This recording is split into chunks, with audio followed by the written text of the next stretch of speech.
Daniel Levy, can I ask you to introduce yourself? You can, Martin. So my name's Daniel Levy. I'm speaking to you from London.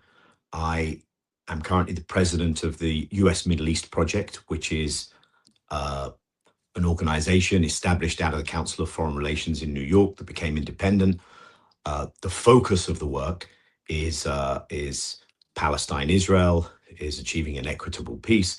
We look more broadly at the region. My background, I'm a Brit, but I moved to Israel after college, took citizenship, did my military service. During that time, I was on the negotiating team under then Prime Minister Rabin in the mid-90s on the Oslo Accords, on the Oslo B specifically.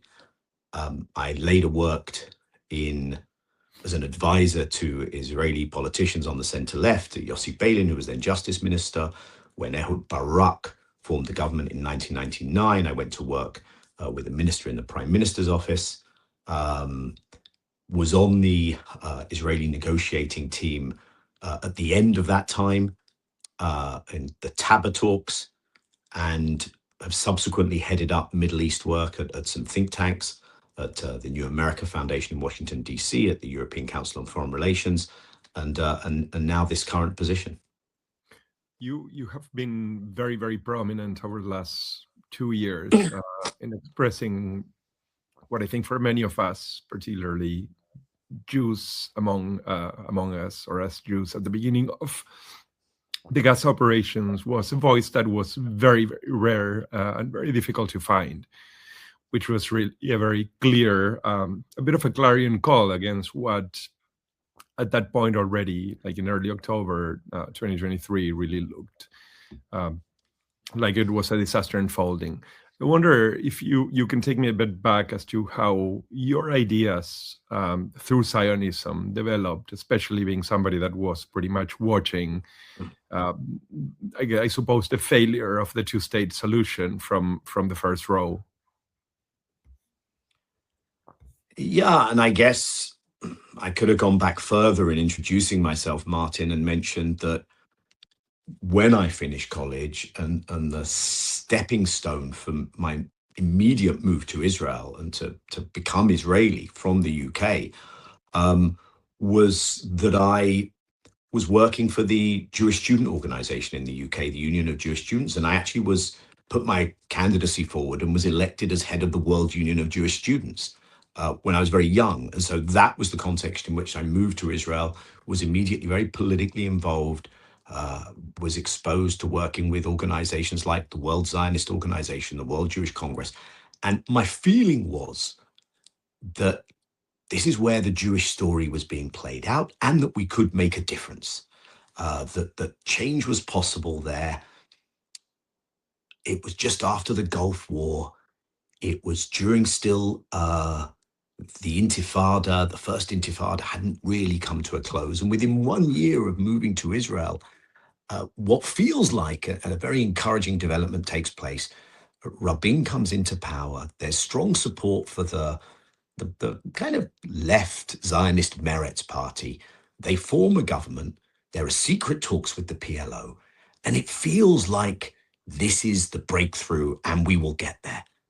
And of course, that's not how it plays out. And the story of that 30-year interregnum from the signing of the first Oslo Agreement in September 1993 until October 2023, and what happened subsequently is a moment of, I think, unprecedented, perhaps, clarity in terms of whether Zionism could get to a place where Palestinian legitimate existence, let alone sovereignty, acceptance of Palestinians was really possible.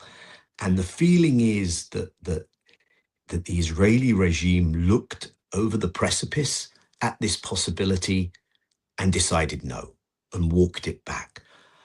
And having gone through that, and of course, having been shocked by the criminality of the actions on October 7th, right? I mean, I think for many of us who are Israeli and know people and are in regular contact, I knew so many people who spent the days after October 7th at funerals.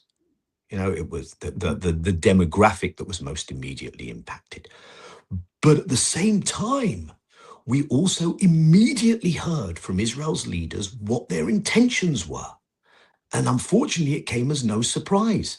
So when the very first reaction, in fact, before we even knew the magnitude, was we will cut their food, fuel, water, electricity, when there was the immediate apportioning of blame to the entirety of the Palestinian population, when the intention of pursuing what had already been done elsewhere in this Dahia doctrine, where you destroy the civilian infrastructure and residences, but the clear statement was, we are going to do this in an unprecedented fashion.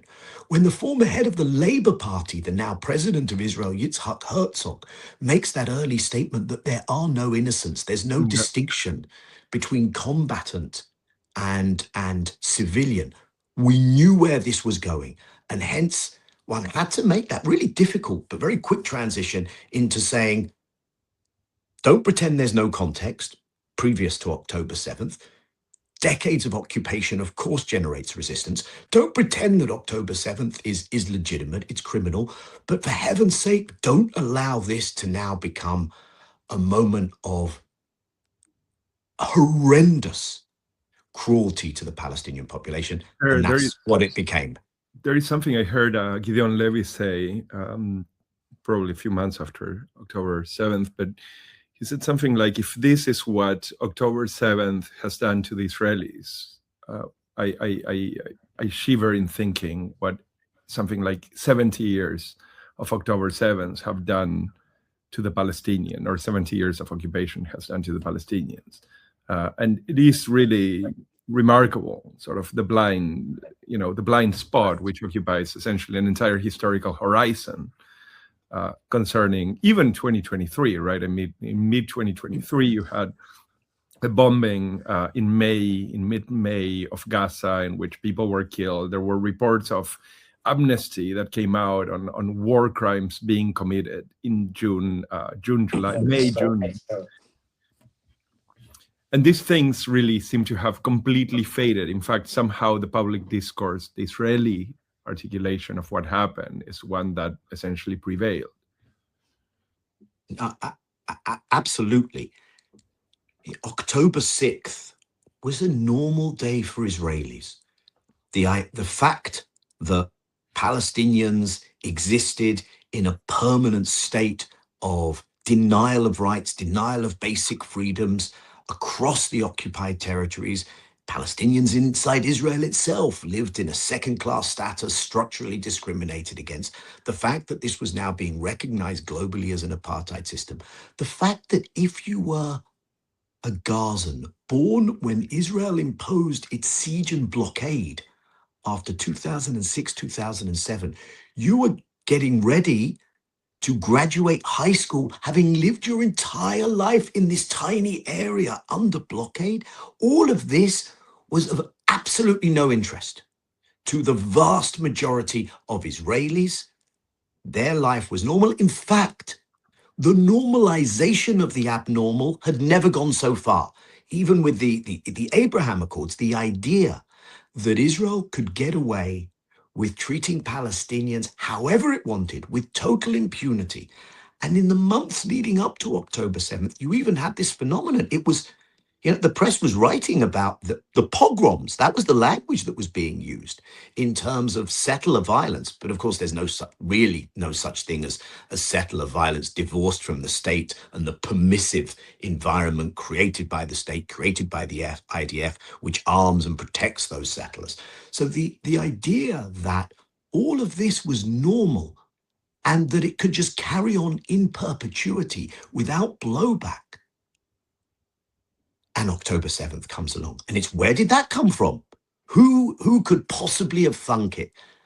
And of course, you cannot maintain the perpetual, it doesn't justify anything, not on any side, but you cannot expect anywhere in history, in geography, to maintain that kind of a regime of structural violence against another people without that violence blowing back in your face. And yet, that idea has almost zero resonance inside an Israeli society where consent for the total dehumanization and then genocidal campaign against Palestinians has become so widespread that even Martin, when, there have been endless inquiries, endless investigations inside Israel on how did it happen. Yes, the prime minister has avoided establishing a blue ribbon state commission of inquiry with an independent judge. That's a huge issue inside Israel. To me, it really is a total irrelevance and sideshow, because so many of these inquiries have been established to look at each location, the kibbutzim, where the festival was in Rem. So in each of those, internal Israeli inquiries has failed to ask the most important question.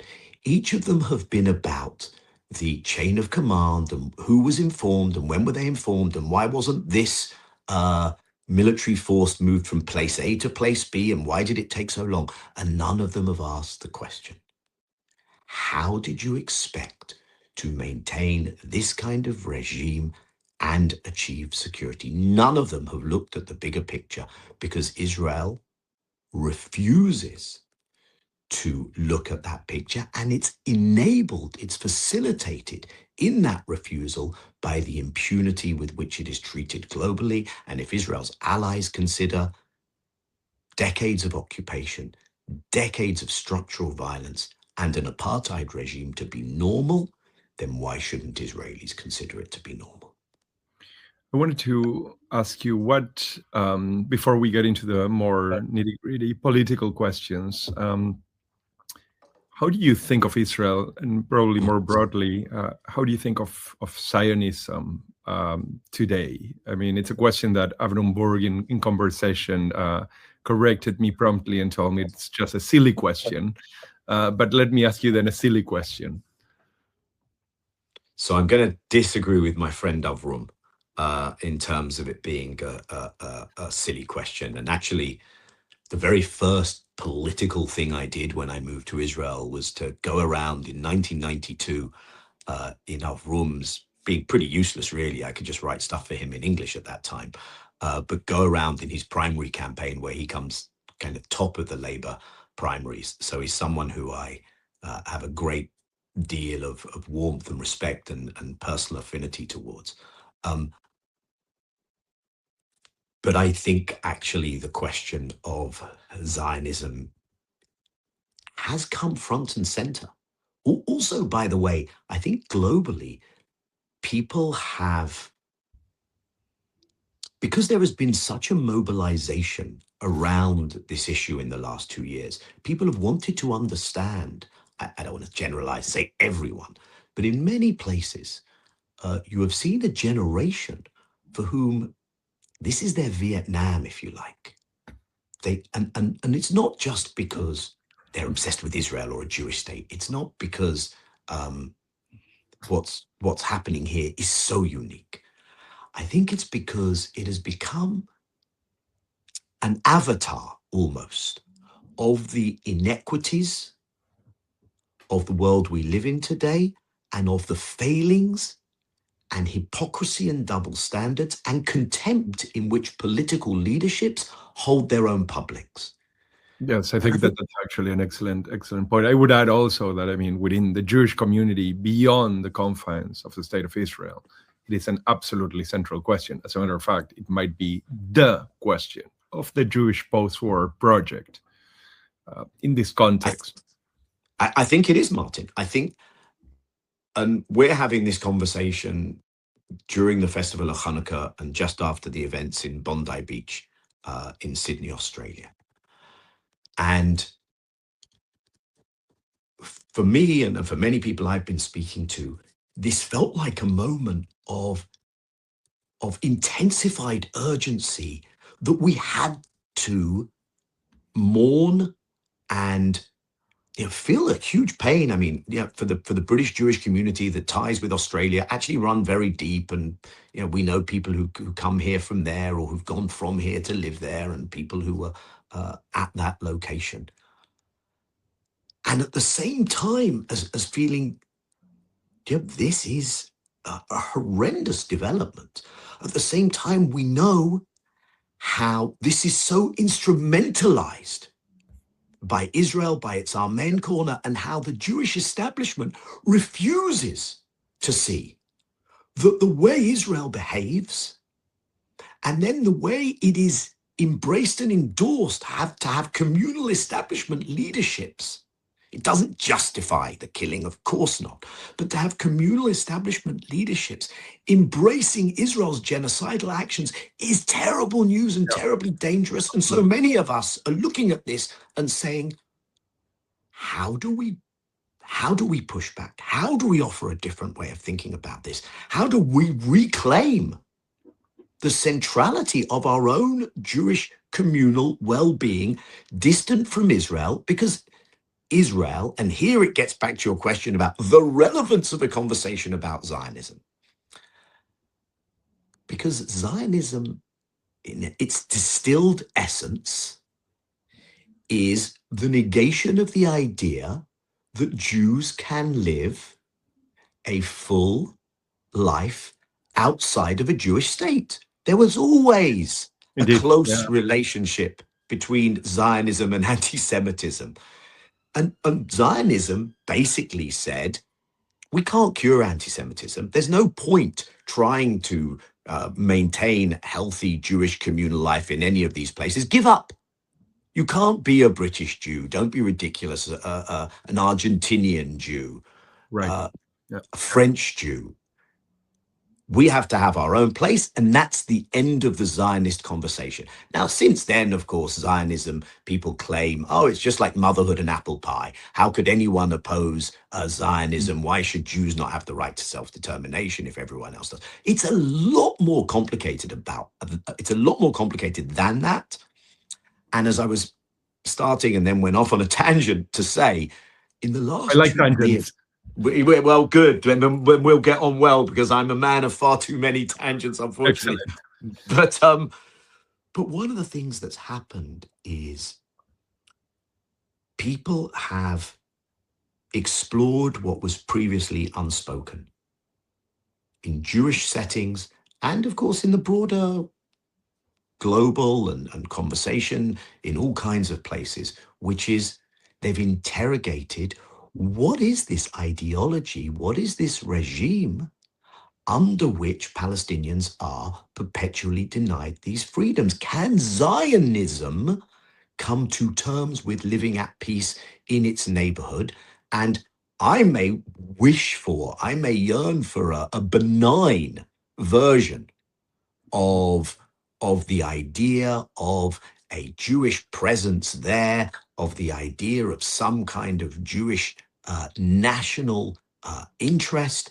But the record book says that Zionism can't do that. And therefore, what do we do?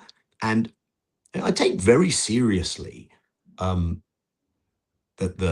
community, the tradition, the history into which I was born, what went on with my own family. Historically, a grandmother I was very close to who got out of Austria after the Anschluss. And if one takes that seriously, one also has to take seriously that plus minus 40% of the Jewish population in the world today lives in Israel. So you have to take very seriously, what is the future for the Israeli Jewish community? And that can be a settler colonial community as an accurate historic description. I think it is an accurate historic description, but it doesn't mean that the alternative to a zero-sum outcome in which Palestinians are negated is a zero-sum outcome in which Jewish Israelis are negated.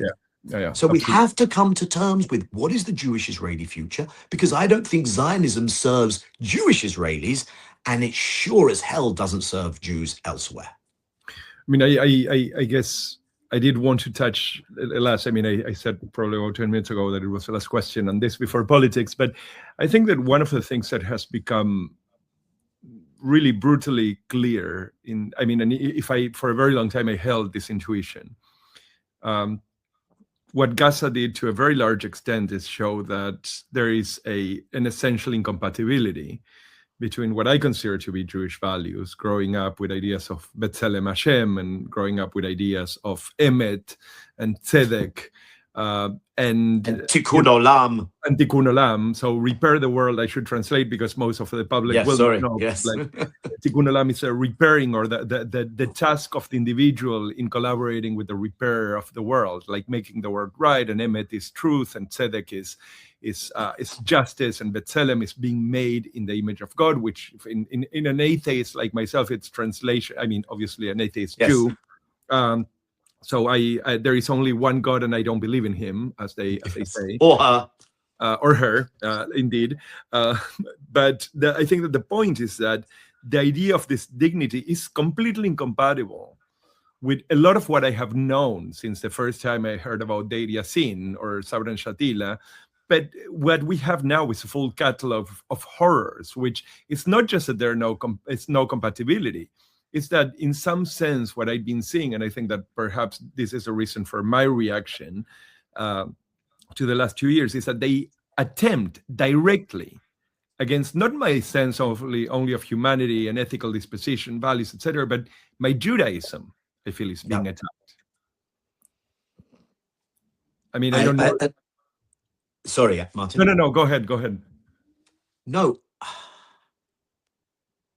I think you just articulated what far more of us are feeling and thinking and interrogating and going through than would appear to be the case. I think the tumult, I think the upheaval, I think what's a really good thing, the grappling that is going on inside people, but also in Jewish conversations, I think that is so misrepresented by legacy Jewish communal establishment organizations. I think they are doing such a disservice to the heterogeneity and to the moment of crisis that so many of us are going through. And here they stand up, they say, we speak for the Jewish community of fill in the blank, country X, and we are foursquare behind Israel, and this is all about anti-Semitism,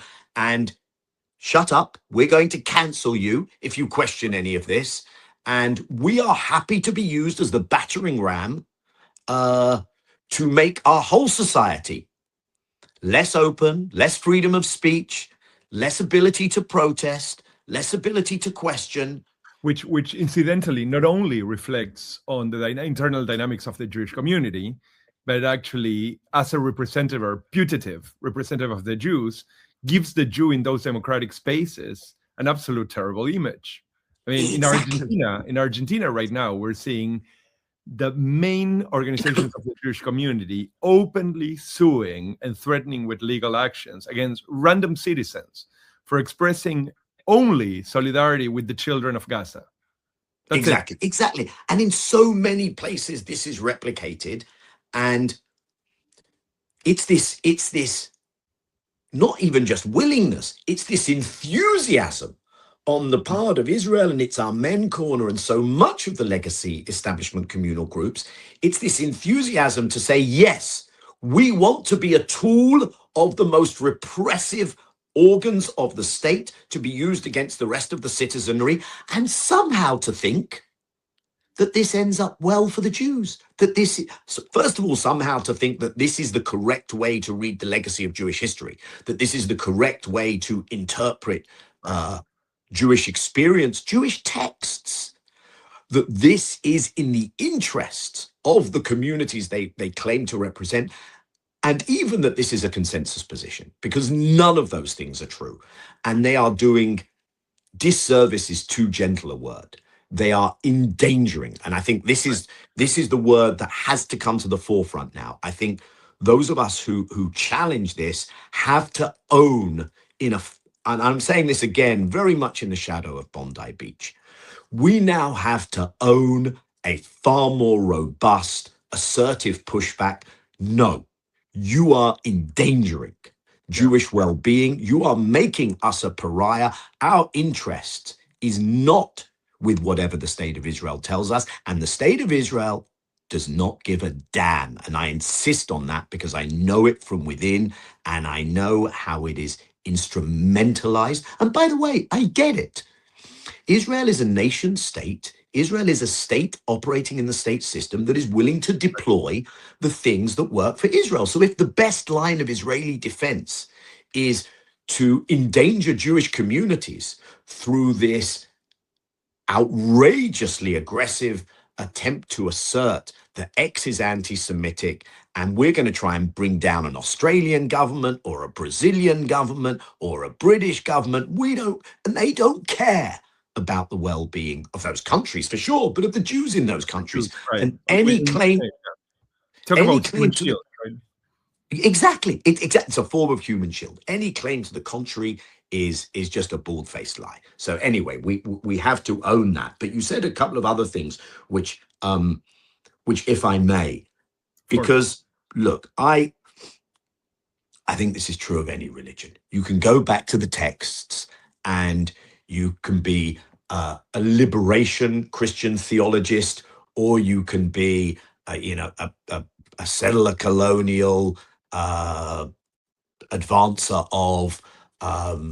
of Christian white nationalism, right? You can take religious texts in any direction. The same is true in Islam, and the same, shock, horror, surprise, surprise, is true in Judaism. You can take this to the direction of all the land was promised to us, and you can find the examples, and you can read the text, and you can read the Haggadah on Pesach, and you can go, oh my God, what we're doing here is what they did then. And you can draw the completely opposite conclusions. And you could say, this is about a universal ethic. This is about an ethos that is, as you said, the things that we talked about earlier. And in fact, the founding ethos of the B'Tselem organization, that all people are created equal. You love the stranger. You work for repair in the world. And I think for many Jewish people now, it's the urgency of reclaiming some of those values. And of course, it doesn't just get filtered through the lens of Jewish text. It gets filtered through the lens of lived Jewish experience. And especially it gets filtered through the lens of, wait a minute, you guys want to keep deploying the Holocaust? Well, we learn a totally different lesson from the Holocaust. Never again. It was not never again for the Jews. Never again means never again for anyone. And so this, and we also see how counterproductive it is, this attempt to ram down everyone's throat. And you look, for instance, at the remarkable, scary popularity of someone like a Nick Fuentes. Mm-hmm. And you say, what's going on here? Right. Yeah, absolutely. And he's just been interviewed on Piers Morgan in a British speaking. I'm not really on social media, but I'm not cut off from the world enough to not be aware of this, right? So in a British speaking world, I think that's at 5 million views or something. Yeah. And one way of looking at that phenomenon is that it is a transgressive generational rebellion against having this rammed down your throats. And in a world in which there is so much cruelty and suffering, so many bad actors, this is the only one that gets held up in that way. And again, I think this is crazy for Jewish well-being. And the good news is that not only in Jewish communities everywhere do we see people say, wait, stop.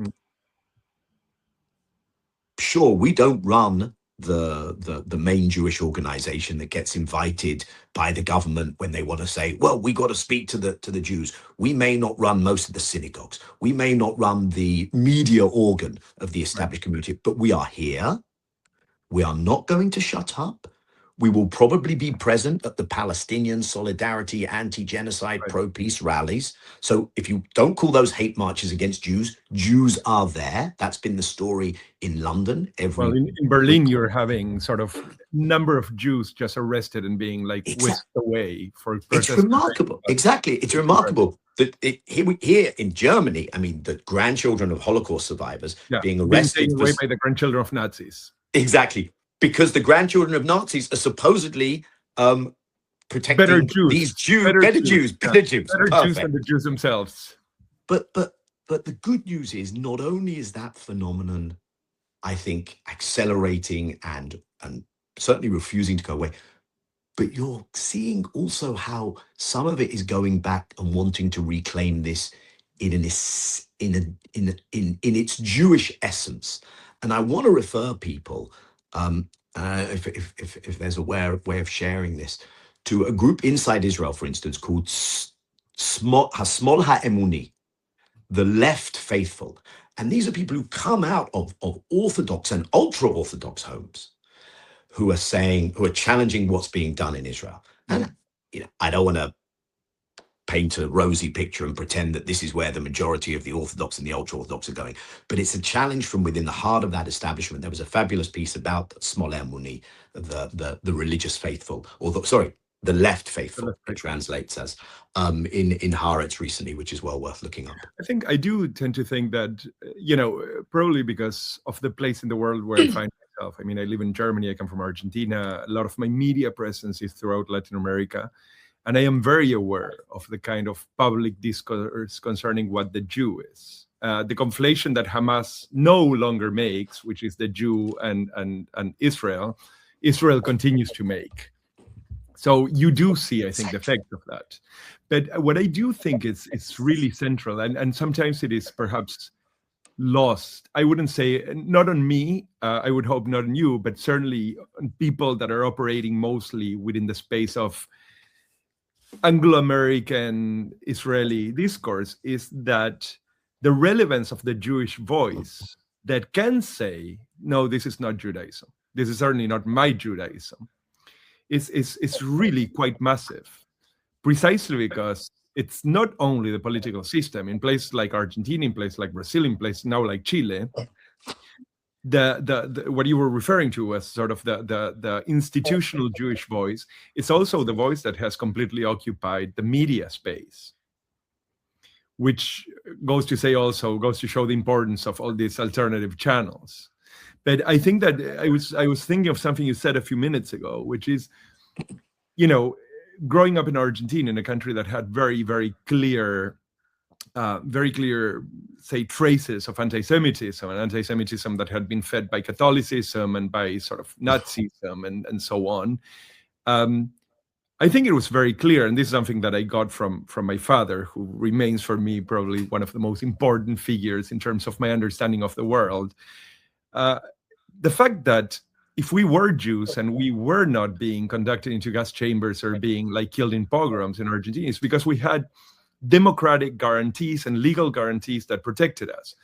And insofar as we were a minority, Jews being a minority made us into almost, I would say, the barometer or the canary in the mine for the democratic health of the country.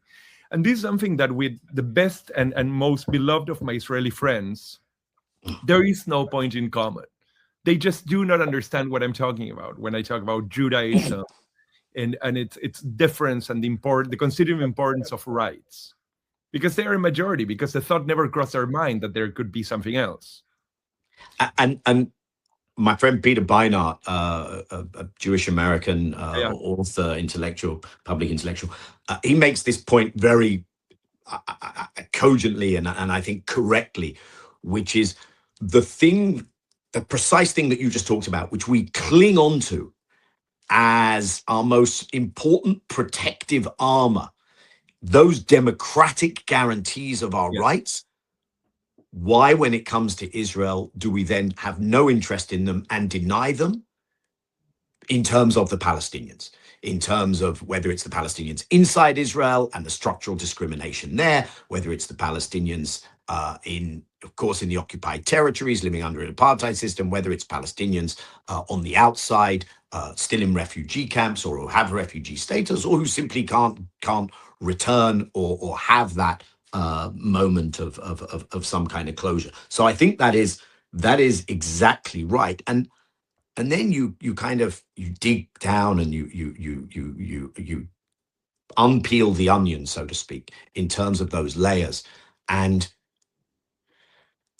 it's that denial of the realities in Israeli history. The fact that Israel today is trying to pursue a second Nakba without ever having acknowledged that it conducted that first Nakba, without acknowledging that what needs to be made good there. So we've gone from Nakba denial to Nakba repeat without going through this process of Nakba acknowledgement.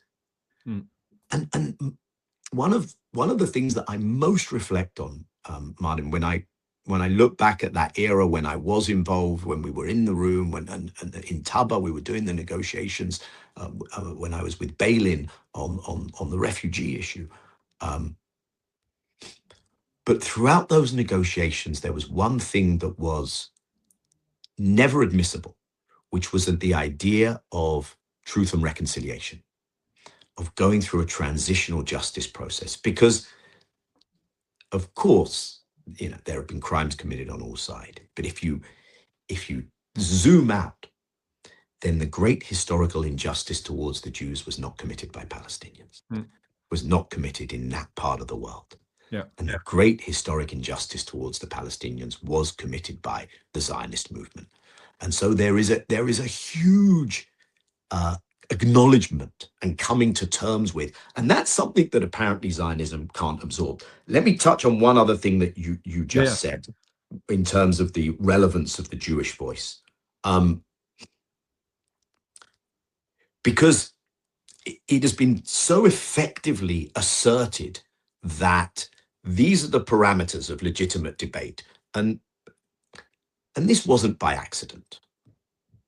That, for instance, this International Holocaust Remembrance Alliance definition of anti-Semitism, the so-called IHRA definition, Israel knew that it was not going to a place where Palestinians would have their rights. Israel knew that it would only become more transparent that this was an apartheid system. And the main way it chose to defend itself against that in international, public, political, diplomatic discourse was by saying, we will go on a preemptive offensive. And they co-opted many, not all, in fact, the most important anti-Semitism, Holocaust, history scholars ended up coming out against the IHRA definition and offering an alternative. Right. But they co-opted the Jerusalem Declaration on Anti-Semitism. But they co-opted this whole reframing of anti-Semitism. But there is a problem when we rely too exclusively on Jewish voices, and those voices, obviously, I think this, are really important to counter that, because we still then deny the permission to narrate from Palestinians. Palestinians have to be able to define and articulate and speak out, of course, on their own experience. But the other thing I would say is, this is, I think, something has happened in the last couple of years where some of this has become the avatar also of the inequities of the, what some people might call the post-colonial global system, except what's being exposed is it's not really post-colonial at all. So if you see what's gone on around the ICC, the International Criminal Court, so suddenly the court seeks to hold accountable an ally of the West, and America goes after the court in an unprecedented way. And I think we do live in a shifting geopolitical reality. And actually, again, this is one of the reasons why it's so short-sighted, irresponsible for Israel and Jewish communal establishments who align with Israel to go about things this way. Because that same ability to play the guilt card, to apply these things, doesn't carry through most of what is called the global South. And so we really need to think about how Israel appears in this respect, how Jews relate to that reality. Right. You mentioned Argentina, Chile, Brazil. Brazil, by the way, just walked back its endorsement of the IHRA definition of anti-Semitism, which is a really important move. But I think there's another question, which I imagine we won't go into here, which is for that continent, how one deals with Israel, with Palestine, with the mobilization, with what this tells us about the ethics and the geopolitics and the international architecture. That is all happening at a moment for your continent, for that continent, where we now have this renewed Don Roe doctrine. You know, how far into the continent does it go? This national security strategy paper that was released in December of 2025 of the US. And will people basically allow that continent to be ruled from Washington, D.C.? And if not, where in that, how do we think about the world, and how do we reorganize the world, and the architecture, the multilateral architecture, and the systems of international law and justice? And again, that puts Palestine and Israel right front and center, because what we have seen is the collapsing of that architecture. Matter of fact, I mean, one of the things that is most interesting about what you're seeing in this domino effect of far-right governments in Latin America is that one of the first things that they all do, besides going visit Jerusalem, is essentially to promise the move of their embassies. Yes. And these are, of course, very soft targets for a diplomatic assault on essentially establishing the facts on the ground in Jerusalem as the diplomatic capital of Israel. It's also the fact that these are countries that are much more permeable to different forms of corruption. And you're seeing the entry of American, but most certainly Israeli, Elbit and sort of Mekorot, which is now basically running half of the water distribution for Argentina, and it's promised to go into Chile as well, and it's promised to go into Uruguay as well. So it is really a degree of penetration, especially with this political alignment, which I must say is very reminiscent of the way in which a lot of the Israeli political machine on the right has actually penetrated European far-right operators, almost following the playbook. I mean, Farage, Orban, Meloni, and just keep counting. So I think that there is essentially, people like to talk about colonialization, but I think that what we're seeing is really traffic of influence at a large scale. I think that's absolutely right. Yeah, and look, and going back to another theme we've been discussing. Sorry, can I interrupt you for a second? Of course. One of the things that is actually truly frightening, besides the fact that there is a repressive history in Latin America, which has deployed very often Israeli assets, is the fact that they are direct contributors to dismantling not only of the multilateral architecture, but of the system of international law. Pulling out of treatises, pulling out Argentina, basically reneging on the treaty against torture less than 2 weeks ago. And then, of course, you go back and you say, where did some of these conventions come from? Where did the genocide conventions come from? Where did the term come from? Yeah. And it's devastating, actually, to think that the things that were brought in as a universal, never again response, some of those are the things that are most being gone after by the state of Israel, by its Amen corner, undermining international law. And also, where I thought you were going with this, Israel as, in this respect, as the canary in the coal mine, also for undermining rights protection and democracy nationally in different nation states. Now, again, I don't want to turn Israel into it's not alone in this. It's not the only one. Some of these things would be happening anyway. But Israel, also in terms of some of the spyware, and these things have been exposed with black bots and these other companies. I mean, I think it's very clear that this is not Israel by itself, but I think that what Exactly. we do have is a pattern of behavior and a pattern, or at least a manual of operations, which extends certainly from Trump ICE to the Israeli operations, not only on Gaza and the West Bank, against many of its own citizens in many cases, moving on to like sort of the Chinese. So you do have kind of a constellation of very, very repressive autocracies. What is interesting to me in this regard, I mean, looking at it from the Latin American angle, is the fact that you can see the pattern repeating itself, and you can see basically this building constellation in which essentially the international order of law, rights, etc., is being attacked from all sides at the same time. It's like, I mean, you put, it's really a chess game. Exactly. A pawn here, a queen there, and so on. And at some point, you can no longer move.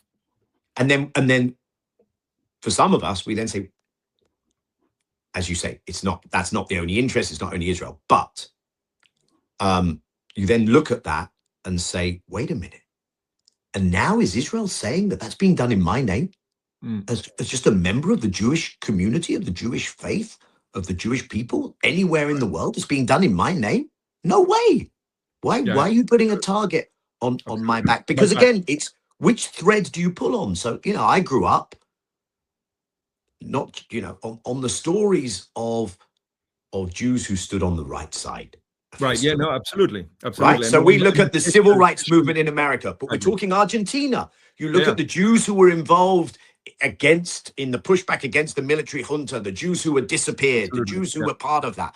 No, so I mean, I am very much a Levinas Jew, a Heschel Jew. I mean, it's to me this is absolutely clear.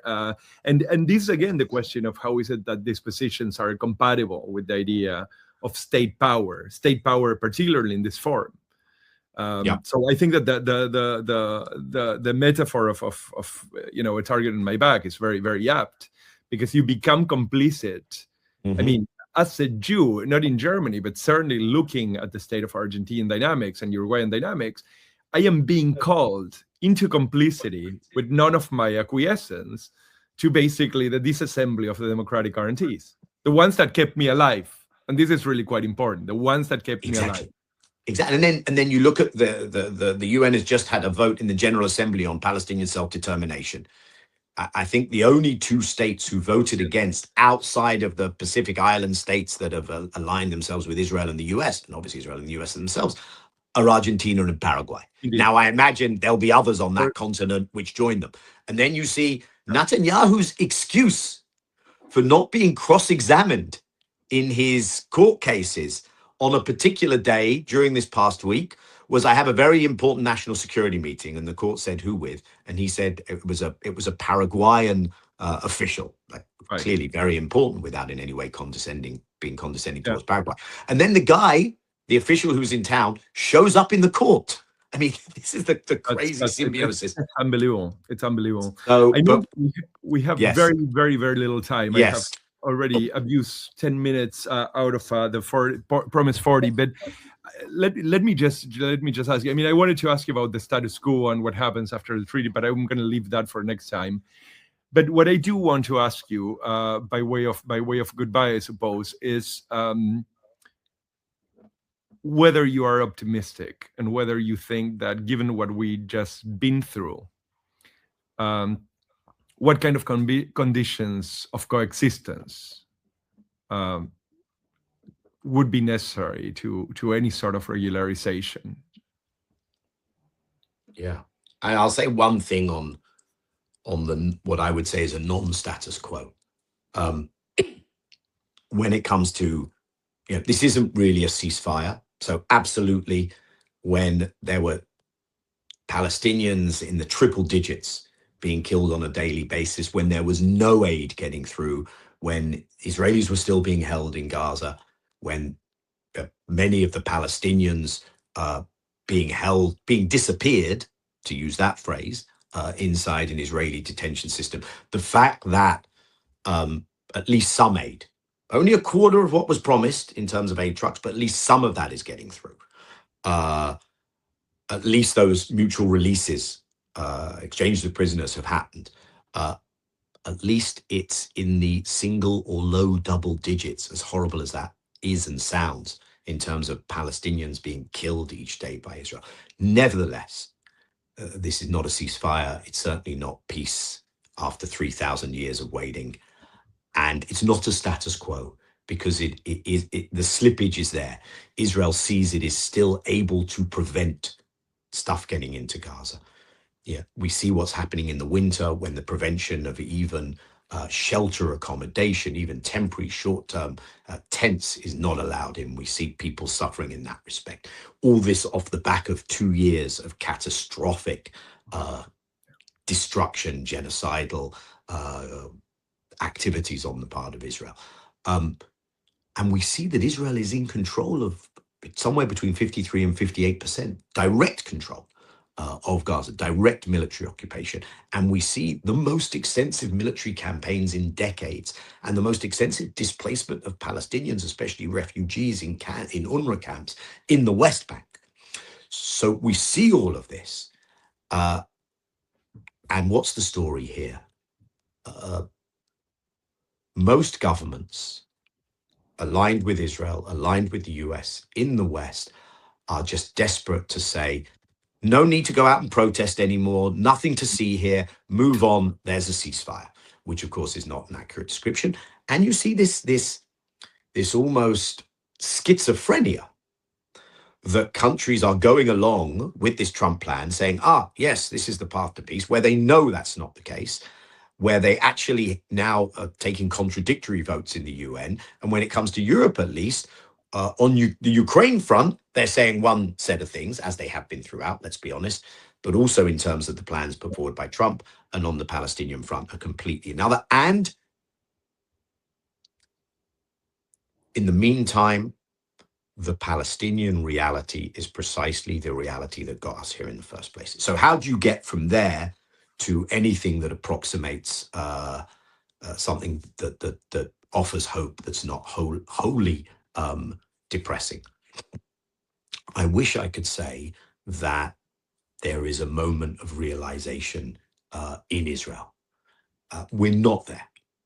I hope that the we're not there eventually changes. When societal consent for genocide has been manufactured, that requires an awful lot of reverse engineering, okay? And we're not even at the beginning of that process. And you won't do the reverse engineering, I don't think, you won't see it happen unless Israelis feel that the world is not treating this as normal, okay? That the impunity, the lack of accountability is finally challenged. Do you see justice as a possibility? It's a big word, but that's where you have to go. And in that respect, I draw a certain amount of hope from the fact that it's not just generational. I mean, we're not of that generation who are witness this and are being politicized for the first time around this. But I think that is an important bedrock for why this won't go away. So number one, I think that cultural zeitgeist has shifted. It's not going back. You know, even if the Ellisons buy not only TikTok and CBS, but also Warner Brothers, they're not going to force that toothpaste back into the tube. So I think that's an important touchstone. Israel has become a controversial issue on both sides of the aisle in America. Some of that is disturbing, but much of it is going to be politically liberating. The coalition that Zoran Mamdani put together in a city that is not representative of the entirety of the US, let's be very clear about that. Agreed. But it speaks to a different way of addressing the hopes and the frustrations of people who are not served by how politics, technocratic managerialism as the alternative to right-wing populism, it's not serving those people. So we're seeing alternative models of politics, perhaps, in the West. We're seeing a shift in geopolitics, as I said earlier, I think America and the West are only becoming weaker, and we are going to have to find a new equilibrium and a new way of agreeing what are the rules of the road, and the ability to take Palestine and Israel out of that and say, no, they exist on a different planet. Whatever rules you agree to won't apply there, I think is going to be more difficult. So I think there are sources for hope, even inside Israel. I referred to the left faithful earlier, the work of human rights groups. And you see Palestinians asserting their agency, but, and I'll end with this note, but without yet reclaiming their own political national liberation movement. And I think so much of what happens next will be decided by when, under what circumstances, you see the emergence of a Palestinian movement that can speak in a different voice to the people in Ramallah, to the Palestinian Authority, which has become part of a co-opted infrastructure of permanent apartheid and occupation. And so that's a lot of threads to potentially pull on. That's a lot of ifs, but I also think that's a lot to potentially work with. Daniel Levy, I am very, very grateful. It was a wonderful. No, it's my pleasure. So I might bother you again for the more technical side of the discussion. Okay, no, with pleasure, Martin. Have a good afternoon, and I will. So what I will do? Let me stop the recording. I will edit. I will post.